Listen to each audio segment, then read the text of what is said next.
యాదాద్రి లక్ష్మీనరసింహస్వామి క్షేత్రంలో ఇవాళ తెలంగాణ జాగృతి నాయకులు కార్యకర్తలు అందరం కూడా పెద్ద ఎత్తున వచ్చి దర్శనం చేసుకోవడం జరిగింది.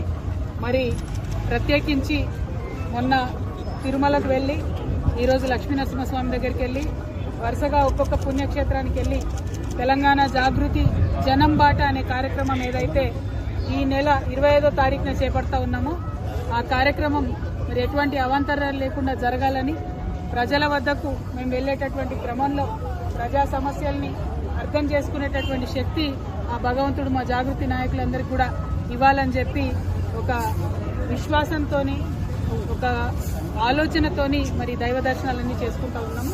మరి 25వ తారీఖు నాడు జాగృతి జనం బాట అనే కార్యక్రమం ప్రారంభమవుతుంది.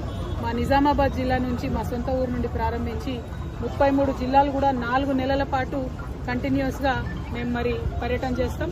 ప్రతి జిల్లా కేంద్రంలో కూడా 2 రోజులు ఉండి అక్కడ ఉండేటటువంటి మేధావులను విద్యావంతులను అదేవిధంగా రైతులను రైతు కూలీలను విద్యార్థులను ప్రతి ఒక్కరిని అందరికన్నా ముఖ్యంగా మా ఆడబిడ్డలను మా యువకులను అందరినీ కూడా కలిసి మరి ఆయా జిల్లాల్లో ఉండేటటువంటి సమస్యలేంటి వాటి పరిష్కారానికి ఏ దిశగా మనం ప్రయత్నం చేయాలి, ఇప్పుడు ఉన్నటువంటి ప్రభుత్వాలు మరి అదేవిధంగా ప్రతిపక్షాలు ఈ వైఖరి ఎట్లా ఉంది ఇంకా ఎట్లా ఉండాలి ఇటువంటి అన్ని అంశాలు కూడా కూలంకుషంగా చర్చించడానికి జాగృతి జనం బాట ఒక వేదిక అవుతుందని చెప్పి మేము బలంగా నమ్ముతా ఉన్నాం.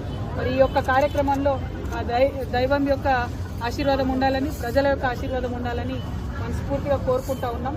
మీ అందరికీ తెలుసు తెలంగాణ రాకముందు మన గుట్ట చాలా విస్మరణకు గురైంది. మన గుట్టకు తెలంగాణ వచ్చినాక గౌరవనీయులు కేసీఆర్ గారి ఆధ్వర్యంలో మంచి ఆదరణ వచ్చింది, చక్కగా పునర్నిర్మించుకున్నాం. మరి ఈ గుట్ట యొక్క ప్రాశస్త్యాన్ని దీని యొక్క పవిత్రతను కాపాడే విధంగా ఇప్పుడు ఉండేటటువంటి పాలకులు కూడా ప్రయత్నం చేయాలి.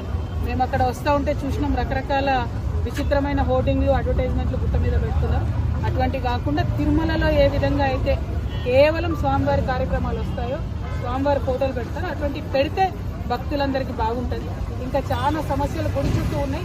ఈ సమస్యలన్నీ కూడా మేము మళ్ళీ యాదాద్రి భువనగిరి పర్యటనకు వచ్చినప్పుడు మైక్రో లెవెల్లో ప్రతి సమస్య మీద కూడా మాట్లాడతాం.